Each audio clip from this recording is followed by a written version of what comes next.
Hey, lady. Hey, how are How are you? you? Good. How are you? I'm doing well. I thought my hair was long. Your hair is so long. It's insane. I know. I wonder if I can like position this thing so you can actually like see me. Prop it up. That's fine. Figuring out. How's it going? It's going pretty well. How about you? How's Minnesota? It's good. It's so good to be around people again. Like I'm sure. my niece changed my nail polish color. As anyone who knows me knows this is not Not you. the norm. So no, it's great. I'm at my sister's house. You might hear a barking dog or a talking child at some point. It's bedtime, but no, it's good. It's good. I'm happy to be here. I'm glad I decided to make the drive. Nice. Oh, you drove. Nice. Yeah. Oh yeah. Because it was just, flying and introducing spring. I had been quarantined like strictly strict ever since everything started. So I was like, I've come this far. Yeah, that's I don't how my want to husband and I feel. ruin it all and then get on a plane. And so it was about 16 hours in the car. And I stopped about halfway, but That's some good alone time. I mean, you were having a alone time when you were quarantined too. Yeah. I'm like balancing some cups to make this iPad stay. How are you? I was trying to think about when we first connected, and I couldn't so funny. So I was looking back at my emails because I'm pretty sure I still have in my inbox the first email I sent you to be like, hey, do you want to do an interview? And that's when the museum was first opening, and you're like a little crazy right now. I'm like, sure, let's talk in 4 years. So here we are. I was thinking earlier, I was like, oh, I have to tell her we're finally making this happen. I know. And then you came to visit the museum and you were around. Again. Okay, I did it. I have like my iPad perched on a tall glass jar and some cups. Perfect. When I first started doing these, my husband like propped a bunch of books up and whatever. So. Oh yeah. Hi Malik, I see you. Hello. Well, that's cool. Yeah, because it was 2016, and then I know that I can pretty much count on you to like be present and show up anytime I'm doing something in New York. Every time. Yep. And then you come around, if you can be in DC. So that's really great. How has this whole series been going so far? Really well. I'm just really happy I can give people like a platform to talk about whatever they want and just kind of break up the monotony a little bit. And yeah. Nice. Yeah. I have to apologize. I washed my hair for you. It looks fantastic. Oh my! Look, I mean, it's like it doesn't even fit in the frame. Yeah. No, it's like all the way down to my waist. It's great. Yeah, a friend of mine was saying how long my hair was, and I was like, not anything on Timothy. My niece says I'm turning into Rapunzel, and I was like, well, yeah. I mean, that's nice. If my hair's too long, my sister calls me a dirty hippie. So I'll take Rapunzel over that. She does hair, so she's a bit critical of that kind of stuff. Yeah. But I'm talking to your buddy Say next week. Oh, I was just on a call with him yesterday. Oh, how great. Yeah, he's just the best. He really is the best. I adore him. I feel like I know that because of your posts, like how great he is. And then I saw an interview with him. He did an interview with a friend of mine at a museum here in New York a few years ago. Yeah, no, he's super great, and he has stories for everything. He's a legitimate, legend, like for real. Like, yeah. I people throw that term around, but he really, he's seen it. He's seen it all. He's seen some things. Yeah. And done some things as well. Yes, so you'll have a talk. I believe it. Cool. So just to get things rolling, this is Laura, aka the Sound Sommelier, talking with Timothy Ann. Thank you for joining me. First question, and I've been dying to ask you this forever. What's your earliest memory of hip hop? The radio and music videos, like for sure. I grew up in a really small town, and I mean population maybe 600-700 for the whole community. And there were maybe 4 or 5 radio stations, and so we really only got music outside of what was like the pop mainstream stuff on MTV and VH1. And so every early memory of hip hop I have is associated with the visuals. Like, it's hard to disconnect those. And then, it just morphed from that into incorporate, like I got really nerdy, you know, I wanted to like, oh, hey, Say, we were just talking about You're you. just talking. I got really nerdy and just wanted to know like where did this all come from? And then, you know, it turned into, oh God, more of like a field of study, if you will, like in college. And it just took off from there. So, but yeah, definitely the earliest things I remember are very much associated with the videos. Yeah. Do you have like a specific video or two that you're like, oh, I remember loving that one, or not to put any pressure on you? Yeah, no, all of them, really. I mean, of course, you know, outside of hip hop, I remember, you know, when I saw Remember the Time for the first time and the big debut and, you know, all of that. And so there are these like iconic moments in pop culture and in music that for me, since, you know, there was no music store, there was no, you know, we couldn't go out and buy music. We only had like the Columbia Records tapes, right. You know, that where you like tried to scam them. You're like, I'm not going to send in my 99 cents. And we checked out records from the library, and that was really it. Otherwise, it was what we could watch at friends' houses on MTV. So in the beginning of those like moments, those real major music moments, a lot of it is connected to the videos. Do you remember hearing music in your house growing up? Anything that you kind of connected with early on, or? Yeah, my dad's a musician. So yes, all of the music was in my house growing up. From my mom grew up in Cleveland, so it was like all the rock and roll, and my dad grew up in Chicago, and so a lot of course, like blues music, a lot of what, you know, is now like called Americana folk. Hi, Jeanette, how are you? So it was this like coming together of their preferences, you know, like I definitely had all of the Beatles records memorized when I was a kid, you know. But then my dad, also kind of being a little bit of a historian, would like layer it in with you know, more context and things. So we grew up listening to everything from, you know, Bill Monroe to Aretha Franklin to the Rolling Stones to, you know, random, you know, musicians that my dad would be like, he was the greatest ever at this, you know, Vassar Clements and like all the like okay, you know. And then I grew up, you know, much later in life and was like, oh, his record collection was actually really great. And so was my mom's, and it just, you know, but again, I had one of those boom boxes that had a dual cassette tape player, and my sisters and I would record Rick D's Weekly Top 40 from this radio station out of Duluth, Minnesota, because that was like the closest city to us. And that's what we would, you know, I checked out, you know, Janet Jackson's Control record from the library and like never returned it, I'm pretty sure. Things like that. So, and then I had a record player and an 8-track player as well. But for the most part, we lived off of those tapes we would dub from the radio. Yeah. Very nice. So you received your undergraduate degree in history, English, and music performance. Which instruments did you play, and do you still play? So I started playing piano when I was 4, at the insistence of my parents. All of my sisters and I, you know, that was just what we did. So like I started to read music and play music as I was learning to read. And then my mom's a singer too. So we were always singing at home. And then I started, I was recruited to join the percussion section in band in junior high, because all of the guys who were like the drummers, you know, were too cool to learn how to actually read music.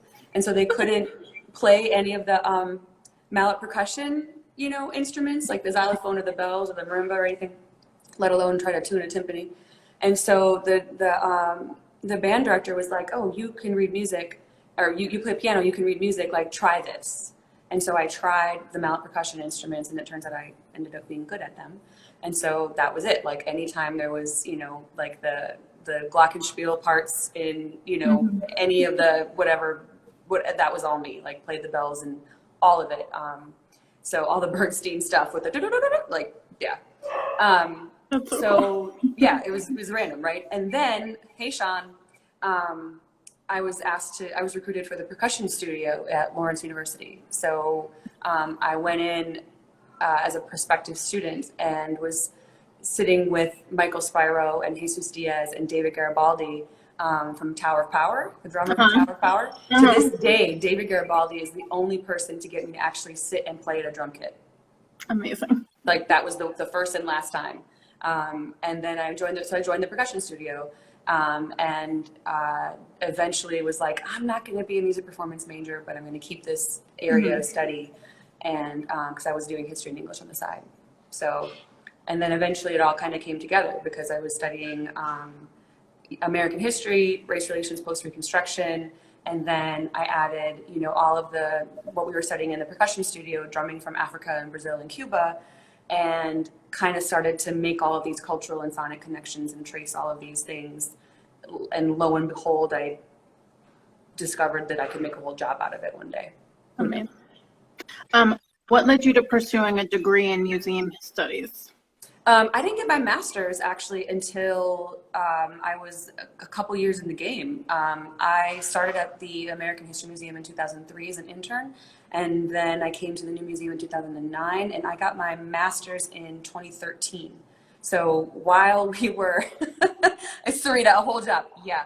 While we were, putting together the museum, I was like, this is a great idea. Let me also go back to school in the middle of all of this. And so I'd be on the road, collecting and doing all these things. And I remember like being in hotel rooms all over the country and like doing homework, while I was, anyway. So I didn't get my master's degree in 2013 because I had so much knowledge and skill sets, so many skill sets developing in the field, like hands-on, like real time, whatever. And I was like, let me get this piece of paper that actually, proves I can do the things I say I can do.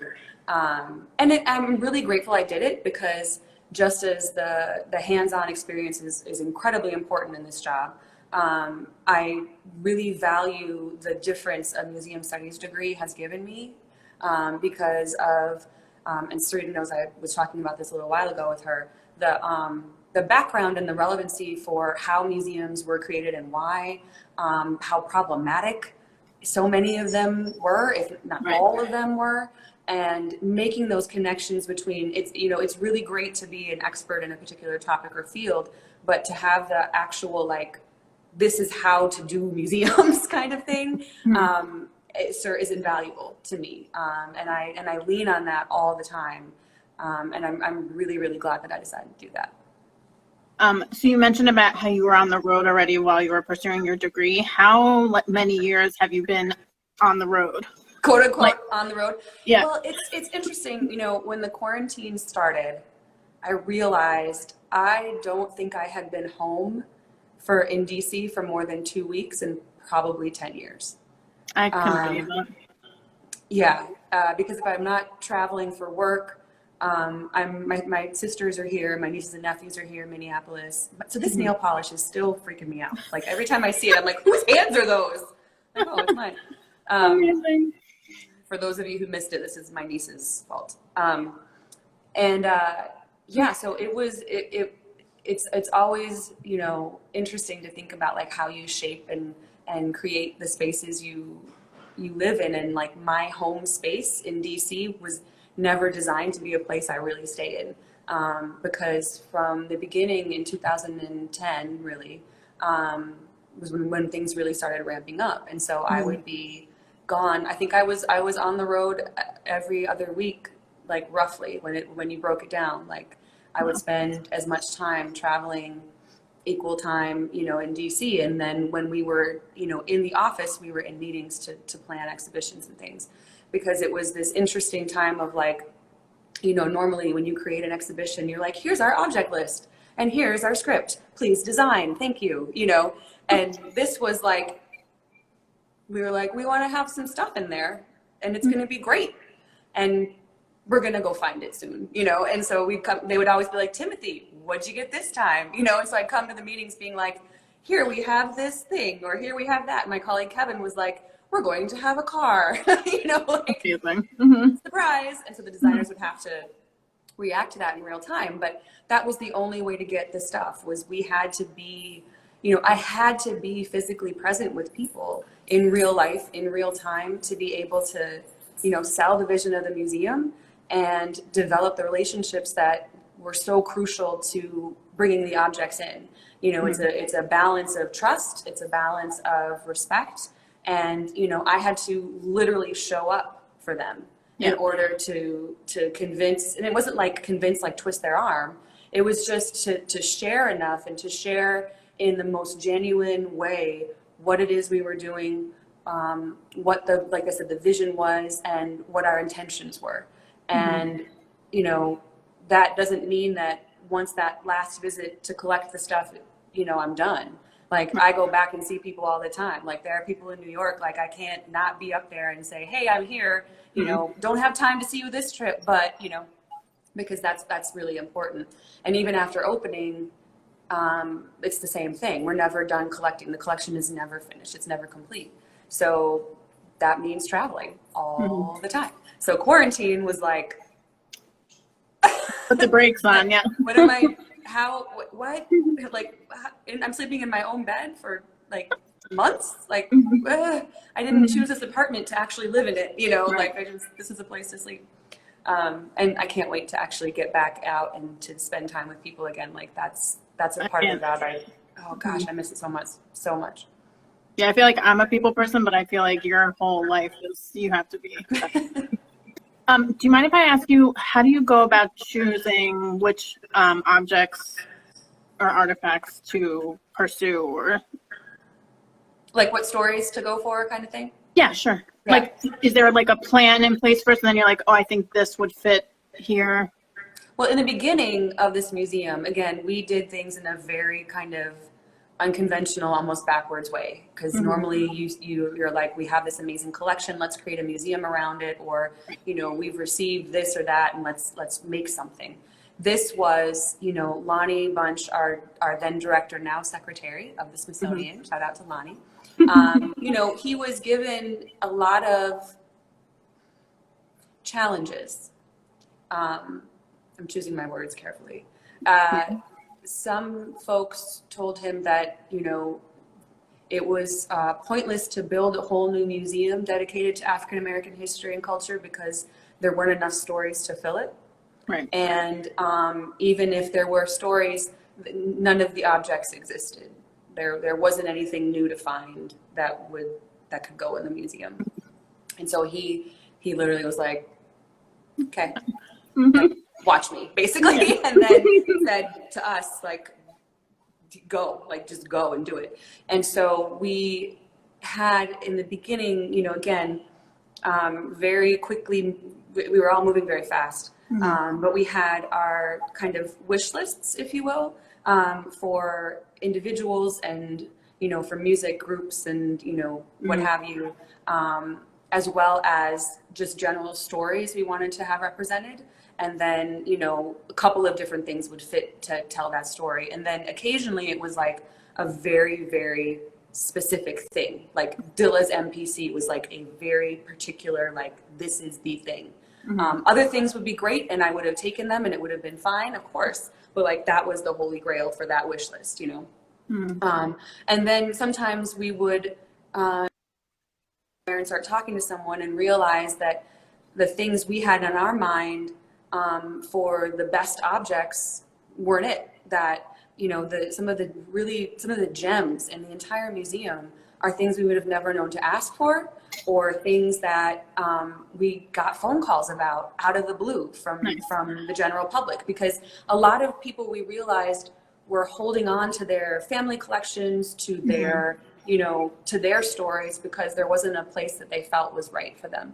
And this was going to be that place. Amazing. So in music and performing arts in particular, also it was like, who's still alive that we can go and talk to? Who represents the estates or the families? You know, what are the connections that we have? You know, I was able to build on a lot of work I'd already done. And then go from there. And then it's really a conversation. Like I could go into someone's house and spend time in their living room, their attic, their basement, you know, their kitchen, whatever it was, and walk away with a completely different list of things than I walked in with. Nice. Like you just never know. And some of the best stories, you know, are told in those moments as well. And so sometimes the content shifted because we had the opportunity to talk with the folks directly. And that's that's the difference about this museum. You know, it's very much a collective narrative of stories and of people and of, you know, just the way the whole thing was put together. So we have to balance, you know, that kind of wish list approach still with the continuous generosity of the general public and the emails and the offers that we get every day. Like once a month, I'm reviewing stuff, you know, or we're talking about things that come out of nowhere. And sometimes those things are absolute gold, you know, never before seen or heard. Footage of Mahalia Jackson, for example, appears in the music exhibition. And that was a phone call out of the blue from this couple who live in the Boston area who just found it, like, and said, we don't know what this is. And I said, oh, that's amazing. Here's my mailing address. Please send it to us. Thank you. I'll take that. Yeah, we'll take it. Thanks. So just to back up a little bit, you held several different positions with the National Museum of American History. Can you speak a bit about when you started there? Yeah, so I started as an intern in the Archive Center in 2003, January 3rd. I moved to DC without a paying job or a place to live, and figured it out in about 2 weeks. It was interesting. I was really glad I had my car for those first weeks. So I was asked to be, I was offered an internship in the Archive Center to process music collections, partially because of the combination of things that I mentioned before, right? Like I had this skill set of, you know, the English major things, of course, but the history major and being able to read music and understand music was a huge plus, because a lot of the manuscript collections, for example, that we get in, you know, don't have clear labels on them. Sometimes it'll just say like Bob, like, and you're like, who's Bob? When did Bob play for, you know, Count Basie or Duke Ellington? Like, who is this person? Or it would just, and then there would be a part and you'd like have to decipher what that part was. And because I could read music and I could at least know the difference between a treble clef and a bass clef, and like, this is clearly like, you know, more probably a flute part as opposed to like a trombone, like, thanks band, you know, that gave me a kind of, again, like different perspective. And so I was an intern in the Archive Center for a long time. Actually, I extended the internship well beyond what it was supposed to be. And then ended up picking up small contracts here and there. So like, this was the very beginning of that museum starting to actually digitize their collections. And so I remember one of my contracts was to go through all of the printed records, like all of the printed files of all of that museum's 300 keyboard instruments, and work to digitize them. And stuff like that. Whereas like, at the time I was like, sure. Like, I don't know what I'm doing, but let me learn. But, you know, they didn't really know what they were doing either. So we learned together. And, you know, things like that, where I was getting, because I really loved the work in the Archive Center and the archival collections. But once I discovered the three-dimensional collections, that was a wrap for me. Right. Like I did my very first display as an intern for the Archive Center on jazz trumpet player Doc Cheatham. And the collection had, the majority of it was archival, so manuscripts, you know, photo albums, paper things, obviously that fit into folders. But then there was also a collection of three-dimensional things that went to a different department, a different division in the museum. His trumpet mutes, his bow ties, his signature glasses, things like that. And I was like, okay. So I went up and I borrowed some of those things for the display. And I have pictures of it, and it's like, it's like, aw, that's so cute, you know? Like, you should share those. Yeah, I have them, and I still have, you know, all of the research I did for those labels and all of the handwritten notes. You know, of course, I saved everything. But I caught that bug, and from that point on, it was like, all right, I want to work with this stuff, and so I started to focus on that, and then, you know, I ran the Jazz Appreciation Month initiative for like a couple years, doing all the national, international outreach. And we did a number of major acquisitions. Every April, I produced and co-produced like something like 25 programs a month every April. So I got that kind of a background as well. So I was getting programming, I was getting, you know, hands-on exhibition installation experience. The Celia Cruz exhibition was the first time I did a major install. So I was basically like anything that came across my lap, I was like, yes, I will do that. Yes, I would like to try that. And as a result, I got all of this crazy experience that, you know, led to Lonnie basically being like, hey, Kay, do you want a job? And here we are. It pays off to say yes. Yeah, exactly. As a cultural historian, have you come across periods of time where an absence of music and or performing arts made a significant difference? Where an absence of music made a significant difference. Or any kind of performing arts. Yeah, you know, I think that's, so this is the way I kind of look at things like that. I think we need to question whether some of these time periods where we in the now see an absence of those things, if that's an accurate representation of the time period, or if that's a moment where those things were not documented or erased. And it just makes me think about like all of these stories that were not deemed worthy enough to be documented by the institutional spaces and by the folks working in those spaces for such a long time. And therefore to us, they might not be present. Like we don't have evidence of them, so they never existed, or we don't have detailed evidence, or we have pictures, but we don't know who they were. And because somebody didn't do the work to say this is valuable, this person's story is important, and we're going to preserve it. And it's so incredibly frustrating for researchers, of course, and for historians, because there are these gaps, there are these moments where there's no evidence of things. And I've learned a lot about, again, that museum studies degree, right? I've learned a lot about who was making decisions and why, and how they were being driven. And as a result, there are so many things that we just don't know about, and that we know happened, but we don't know who was there and why, and, you know, the details of it, because nobody said this is as valuable as, you know, everything else that's already there, that's given. And for the most part, you know, that's Black creative expression. That's, you know, any other than white kind of creative expression just was not treated the same. And so we have to do that work all over again sometimes. And that's why I'm so grateful for the opportunities now. This is a different kind of answer to your question, but I think it's important because it's such a different kind of approach, what we do now, because we aren't waiting for folks, you know, to die to be like, oh, maybe we should pay attention to their legacy. You know, we are actively seeking out and talking to and documenting stories firsthand from the actual people who did those things and created those things and sang those things and wrote those things, and creating that primary source that is missing for so many other people and genres and moments. It doesn't exist because it wasn't deemed valuable enough. And we can't, I always say this, we can't correct the wrongs or right the wrongs of the institutional work of the past, but we can certainly do better. We can certainly change the internal culture of these spaces to just do better.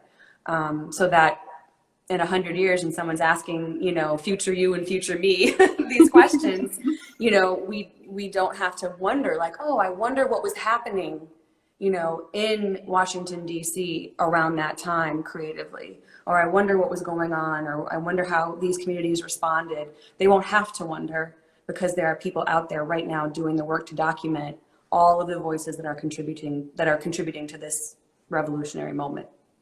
Very much, very well said.